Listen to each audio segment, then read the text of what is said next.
ଜୟଗୁରୁ। ପୂର୍ବବର୍ତ୍ତୀ ଭିଡ଼ିଓରେ ଆମେମାନେ ଶ୍ରୀ ଶ୍ରୀ ବଡ଼ମାଙ୍କ ସଂସାର ଭିତରେ ଲେଖିକା କିପରି ଭାବରେ ନିଜକୁ ଗଢ଼ି ତୋଳିଥିଲେ ସେହି ବିଷୟରେ କିଛି ଘଟଣାବଳୀ ଶୁଣିଥିଲେ।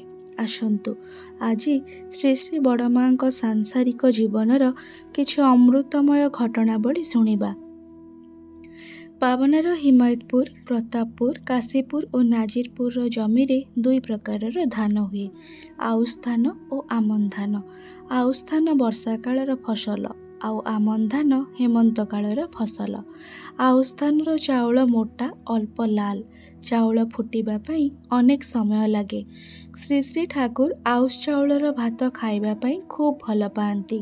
ଆଉଶ ଚାଉଳର ଭାତ ରୋଷେଇ ହେବା ପରେ ଟାଣ ହୋଇଯାଏ, କିନ୍ତୁ ଆମନ ଚାଉଳର ଭାତ କଅଁଳ ଓ ଲାଲ ଟୁକୁଟୁକୁ କରେ।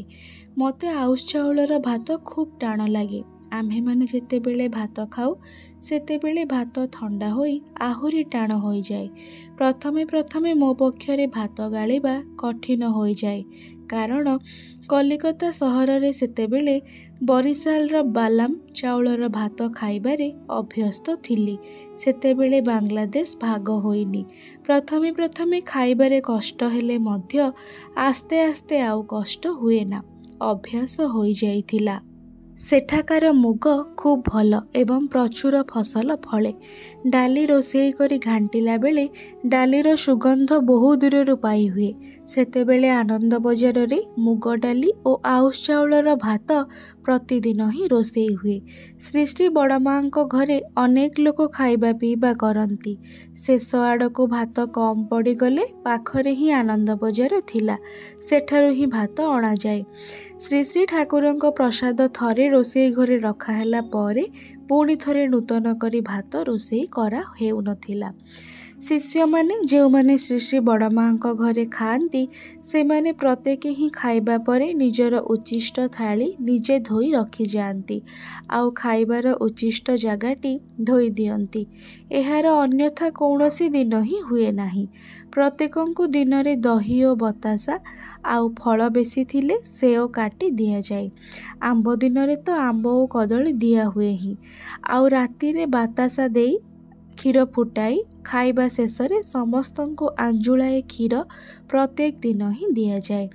କେବେ କେବେ ଶ୍ରୀ ଶ୍ରୀ ବଡ଼ମା ସେମାନଙ୍କ ଖାଇବା ପାଖରେ ଚେୟାର ପକାଇ ବସି ଖାଇବା ଦେଖନ୍ତି।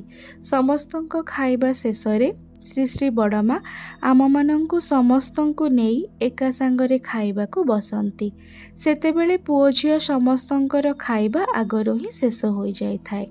ଶ୍ରୀ ଶ୍ରୀ ଠାକୁରଙ୍କର ଭୋଗ ନ ହେଲେ କାହାର ଖାଇବା ଆରମ୍ଭ ହୁଏ ନାହିଁ। ଶ୍ରୀ ଶ୍ରୀ ବଡ଼ମାଙ୍କ ବଡ଼ ପୁଅ ଅର୍ଥାତ୍ ବଡ଼ ଖକା ସ୍ନାନ କରି ତାର ମାଙ୍କ ପାଖକୁ ହିଁ ଖାଇବାକୁ ଆସେ। ତାର ସ୍ତ୍ରୀ ଓ ପୁଅ ଝିଅମାନେ ଘରେ ଯାହା ରୋଷେଇ ହୁଏ ତାହା ହିଁ ଖାଆନ୍ତି। ଶ୍ରୀ ଶ୍ରୀ ବଡ଼ମାଙ୍କ ସବୁ କାମ ହିଁ ଏକଦମ ସମୟ ଅନୁସାରେ କାମ ଶେଷ କରନ୍ତି। ସେହି ଭୋର ରାତିରୁ ହିଁ କାମ ଆରମ୍ଭ ହୁଏ। ରୋଷେଇର ସବୁ ଯୋଗାଡ଼ ହିଁ ଆମମାନଙ୍କ ଯିବା ଆଗରୁ ହିଁ ସରିଯାଇଥାଏ। ପ୍ରତିଦିନ ସେ ଗୋଟିଏ ସମୟରେ ହିଁ ପଦ୍ମାକୁ ସ୍ନାନ କରିବାକୁ ଯାଆନ୍ତି। ତାଙ୍କରି ସମୟରେ ଟିକିଏ ମଧ୍ୟ ଏପଟ ସେପଟ ହୁଏ ନାହିଁ। ଶ୍ରୀକୃଷ୍ଣପ୍ରସନ୍ନ ଭଟ୍ଟାଚାର୍ଯ୍ୟଙ୍କ ପ୍ରଥମ ପୁତ୍ର ପଣ୍ଡିତ ସେତେବେଳେ ବାଳକ ମାତ୍ର। ସେ ମଧ୍ୟ ଠିକ୍ ଏହି ସମୟରେ ପ୍ରତିଦିନ ସ୍ନାନ କରିବା ପାଇଁ ପଦ୍ମା ନଦୀକୁ ଯାଏ। ହଠାତ୍ ଗୋଟିଏ ଦିନ ପଣ୍ଡିତକୁ କୁକୁର ଗୋଡ଼ାଏ। ବାଳକଟି ପ୍ରାଣପଣେ ଦୌଡ଼ୁଥାଏ।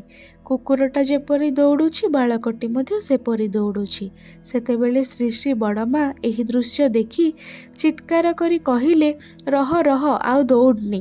ଏହି କଥା ଶୁଣିବା ମାତ୍ରେ ବାଳକଟି ରହିଯିବାରୁ କୁକୁରଟା ମଧ୍ୟ ଚାଲିଗଲା।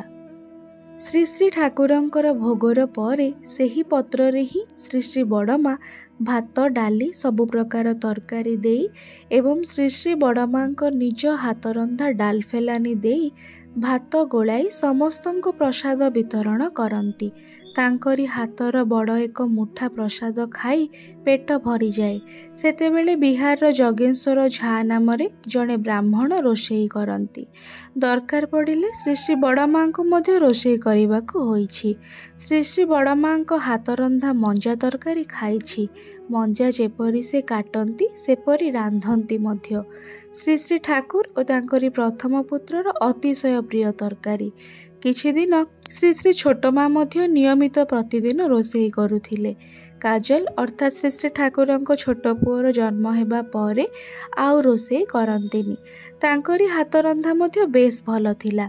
ଦିନବେଳା ଦ୍ୱିପ୍ରହରରେ ନାନା ପ୍ରକାରର ରୋଷେଇ ହୁଏ, କିନ୍ତୁ ରାତ୍ରି ବେଳା ବେଶୀ ପ୍ରକାରର ରୋଷେଇ ହୁଏ ନାହିଁ। ଡାଲି ଯଦି ହୁଏ ତେବେ ଗୋଟିଏ ଶୁଖିଲା ତରକାରୀ ବା ପତଳା ପତଳା ଆଳୁ ଭଜା, ଆଉ ଡାଲି ନ ହେଲେ ଝୋଳ ରୋଷେଇ ହୁଏ। ଝୋଳରେ 5 ପ୍ରକାରର ପରିବା ପଡ଼େ। ପୁଣି କେବେ କେବେ ଶ୍ରୀ ଶ୍ରୀ ଠାକୁର କୌଣସି ପ୍ରକାର ତରକାରୀର ଫରମାଇଶ କରି ପଠାଇଲେ ତାହା ପୁଣି ରୋଷେଇ ହୁଏ। ଦିନେ ସବୁ ରୋଷେଇ ସରିବା ପରେ ଶ୍ରୀ ଶ୍ରୀ ଠାକୁର ତେଲ ଲଗାଉ ଲଗାଉ କହି ପଠାଇଲେ ଯେ ସେ ଘିଅ ଭାତ ଖାଇବେ। ଶ୍ରୀ ଶ୍ରୀ ବଡ଼ମା ସଙ୍ଗେ ସଙ୍ଗେ ରୋଷେଇ ଘରେ ପ୍ରବେଶ କରିଲେ। ଶ୍ରୀ ଶ୍ରୀ ଠାକୁର ଖାଇବାକୁ ଆସିବା ଆଗରୁ ହିଁ ଘିଅ ଭାତର ପ୍ରସ୍ତୁତ ଶେଷ। ଶ୍ରୀ ଶ୍ରୀ ଠାକୁର ଆସନରେ ବସିବା ମାତ୍ରେ ତାଙ୍କରି ସାମ୍ନାରେ ଥାଳିରେ ଘିଅ ଭାତ ହାଜିର। ଶ୍ରୀ ଶ୍ରୀ ଠାକୁର ଗଣ୍ଡୁଷ କରି ନିବେଦନ କରିବା ପରେ ଭାତ ଖାଇବା ଆରମ୍ଭ କରିବା ଆଗରୁ ଶ୍ରୀ ଶ୍ରୀ ବଡ଼ମାଙ୍କ ଆଡ଼କୁ ଚାହିଁ ମୃଦୁ ହାସ୍ୟ ସହକାରେ ଖାଇବା ଆରମ୍ଭ କରିଲେ। ଶ୍ରୀ ଶ୍ରୀ ବଡ଼ମା କିପରି କରି ଯେ ଏତେ ଶୀଘ୍ର ଘିଅ ଭାତ ରୋଷେଇ କରି ଶ୍ରୀ ଶ୍ରୀ ଠାକୁରଙ୍କ ଖାଇବା ସାମ୍ନାରେ ହାଜିର କରିଥିଲେ ତାହା ଆମମାନଙ୍କ ବୋଧର ବାହାରେ। ଶ୍ରୀ ଶ୍ରୀ ଠାକୁର ଏହି ପ୍ରକାର ହିଁ ମଝି ମଝିରେ ଅସମୟରେ ଗୋଟିଏ ଗୋଟିଏ ରୋଷେଇ କରିବାର କଥା ହଠାତ୍ ହଠାତ୍ କହି ପଠାନ୍ତି। ଶ୍ରୀ ଶ୍ରୀ ବଡ଼ମା ଯେପରି ପ୍ରସ୍ତୁତ ଥାଆନ୍ତି ଯେ କେତେବେଳେ ଠାକୁର କି ଫରମାଇଶ କରି ପଠାଇବେ। ଶ୍ରୀ ଶ୍ରୀ ଠାକୁରଙ୍କ ପାଇଁ ତାଙ୍କରି ଭଣ୍ଡାର ଘରେ ସବୁକିଛି ହିଁ ରଖା ହୋଇଥାଏ। ଏପରି କିଛି ଜିନିଷ ନଥିଲା ଯେଉଁଟାକି ସେ ପ୍ରସ୍ତୁତ ରଖିନାହାନ୍ତି। ଯେପରି କୌଣସି କିଛି କରିବାର ପ୍ରୟୋଜନ ହେଲେ ଅନ୍ୟ କୌଣସି ଜାଗାକୁ ଦୌଡ଼ା ଦୌଡ଼ି କରିବାକୁ ନ ହୁଏ। ଶ୍ରୀ ଶ୍ରୀ ବଡ଼ମାଙ୍କ ଭଣ୍ଡାର ଘରଟି ଯେପରି ଲକ୍ଷ୍ମୀଙ୍କ ଭଣ୍ଡାର। ଯାହା ଚାହିଁବେ ତାହା ପାଇବେ। ଅନେକ ଜିନିଷ ଏପରି ଅଛି ଯାହା ଦୋକାନରେ ନ ପାଇଲେ ଶ୍ରୀ ଶ୍ରୀ ବଡ଼ମାଙ୍କ ପାଖକୁ ଯାଇ ଚାହିଁଲେ ଠିକ୍ ପାଇହୁଏ। କିଏ କୌଣସି ଜିନିଷ ଚାହିଁଛି ଆଉ ପାଇନି ଏପରି କୌଣସି ଦିନ ହୋଇନି। କେବଳ ସେହି ଜିନିଷଟି ମିଳିବ ତାହା ନୁହଁ, ସେଇଟା ଏପରି ପରିଷ୍କାର ପରିଚ୍ଛନ୍ନ ଅବସ୍ଥାରେ ପାଇବ ଦେଖି ଅବାକ ହୋଇଯିବାକୁ ହୁଏ। ଜାଣି ହିଁ ହେବ ନାହିଁ ଯେ ଅନେକ ଦିନର ପୁରୁଣା ଜିନିଷଟି।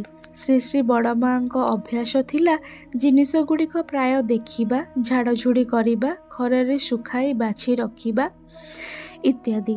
ରଖିଥିବା ପାତ୍ରଗୁଡ଼ିକ ମଧ୍ୟ ଧୋଇ ପୋଛି ଖରାରେ ଶୁଖାଇବା ପରେ ସଜାଇ ରଖନ୍ତି। ପୋକ ଲାଗିବାର ସୁଯୋଗ ହିଁ ସେ ଦିଅନ୍ତି ନାହିଁ। ଶ୍ରୀ ଶ୍ରୀ ବଡ଼ମାଙ୍କ ଏହି କାମ ଅତିଶୟ ପ୍ରୟୋଜନୀୟ। ସଂସାରରେ ସବୁକିଛି ହିଁ ଲାଗେ, ସେଇଥିପାଇଁ ଜିନିଷଗୁଡ଼ିକ ଯତ୍ନ କରିବାକୁ ହୁଏ। ଶ୍ରୀ ଶ୍ରୀ ବଡ଼ମାଙ୍କ ଏହି ଅଭ୍ୟାସଟି ଝିଅମାନଙ୍କର ପ୍ରତ୍ୟେକଙ୍କର ଶିକ୍ଷଣୀୟ। ତାଙ୍କରି ଏହି ଯତ୍ନ ରଖିବା ଯୋଗୁଁ ପ୍ରତ୍ୟେକଟି ଜିନିଷ ଭଲ ଭାବରେ ଥାଏ। ଶ୍ରୀ ଶ୍ରୀ ଠାକୁରଙ୍କ ପାଇଁ ହିଁ ଭଣ୍ଡାରର ଜିନିଷଗୁଡ଼ିକ ଏତେ ଯତ୍ନରେ ରଖାହୁଏ। କାହାର କିଛି ହଠାତ୍ ଦରକାର ପଡ଼ିଲା, ଦୋକାନରେ ପାଇ ହେଲା ନାହିଁ, ଏହି କଥା ଶ୍ରୀ ଶ୍ରୀ ଠାକୁରଙ୍କ ପାଖରେ ଜଣାଇଲେ ତତ୍କ୍ଷଣାତ୍ ଶ୍ରୀ ଶ୍ରୀ ଠାକୁର କୁହନ୍ତି, ଦେଖ ତ ବଡ଼ ବୋଉ ପାଖରେ ପାଇପାରୁ। ଶ୍ରୀ ଶ୍ରୀ ଠାକୁର ଜାଣନ୍ତି ବଡ଼ ବୋଉର ଭଣ୍ଡାର ଘର ଲକ୍ଷ୍ମୀଙ୍କ ଭଣ୍ଡାର ଘର ଅଫୁରନ୍ତ। ଶ୍ରୀ ଶ୍ରୀ ଠାକୁର ସବୁବେଳେ ବଡ଼ ବୋଉଙ୍କ ପାଖକୁ ହିଁ ପଠାନ୍ତି। ସବୁ ଜିନିଷ ହିଁ ତାଙ୍କରି ଭଣ୍ଡାରରେ ମିଳିଯାଏ। ଶ୍ରୀ ଶ୍ରୀ ଠାକୁରଙ୍କର ସତନାମରେ ଦୀକ୍ଷିତ ବାଂଲାଦେଶ ଏପରିକି ଭାରତର ବହୁ ପ୍ରଦେଶର ଶିଷ୍ୟମାନେ ଶ୍ରୀ ଶ୍ରୀ ଠାକୁରଙ୍କର ଦର୍ଶନରେ ଆସନ୍ତି। ସେମାନେ ସମସ୍ତେ ହିଁ ଶ୍ରୀ ଶ୍ରୀ ଠାକୁରଙ୍କ ପାଇଁ ନାନା ରକମର ଜିନିଷ ନେଇ ଆସନ୍ତି। ଶ୍ରୀ ଶ୍ରୀ ଠାକୁରଙ୍କ ପାଖରେ ଏହିସବୁ ଜିନିଷ ଦେଖାଇବା ସଙ୍ଗେ ସଙ୍ଗେ ହିଁ ସେ କୁହନ୍ତି, ଯା ବଡ଼ ବୋଉ ପାଖରେ ଦେଇ ଆସେ। ସେଇଥିପାଇଁ ଶ୍ରୀ ଶ୍ରୀ ବଡ଼ମାଙ୍କ ଭଣ୍ଡାରରେ ଏପରି ସବୁ ନାନା ଜାଗାର ଜିନିଷ ଥାଏ, ଯାହାର ନାମ ମଧ୍ୟ ଆମେମାନେ ଜାଣିନଥାଉ, ଆଖିରେ ମଧ୍ୟ ଦେଖିନଥାଉ। ସେହି ପ୍ରକାର ଗୁଛି ନାମରେ ଏକ ପ୍ରକାର ପାହାଡ଼ି ଗଛର ଫୁଲ ବା ଫଳ ବୋଧହୁଏ, ଯାହାକି ଶ୍ରୀ ସୁଶୀଲ ବସୁଧା ଆଣିଥିଲେ। ରୋଷେଇ ହେଲେ ଅପୂର୍ବ ସ୍ୱାଦ ଲାଗେ। କେତେ ପ୍ରକାରର ଜିନିଷ ଯେ ଖାଇଛି, ଯାହା କୌଣସି ଦିନ ହିଁ ଆଖିରେ ଦେଖିନି, ଖାଇବା ତ ଦୂରର କଥା। ଆଜି ପାଇଁ ଏତିକି। ପରବର୍ତ୍ତୀ ଭିଡ଼ିଓରେ ଆମେମାନେ ଶ୍ରୀ ଶ୍ରୀ ବଡ଼ମାଙ୍କ ସେହି ତପସ୍ୟାପ୍ରତ ମହାଜୀବନ ସମ୍ବନ୍ଧରେ ଆହୁରି କିଛି ଘଟଣାବଳୀ ଶୁଣିବା। ଜୟ ଗୁରୁ।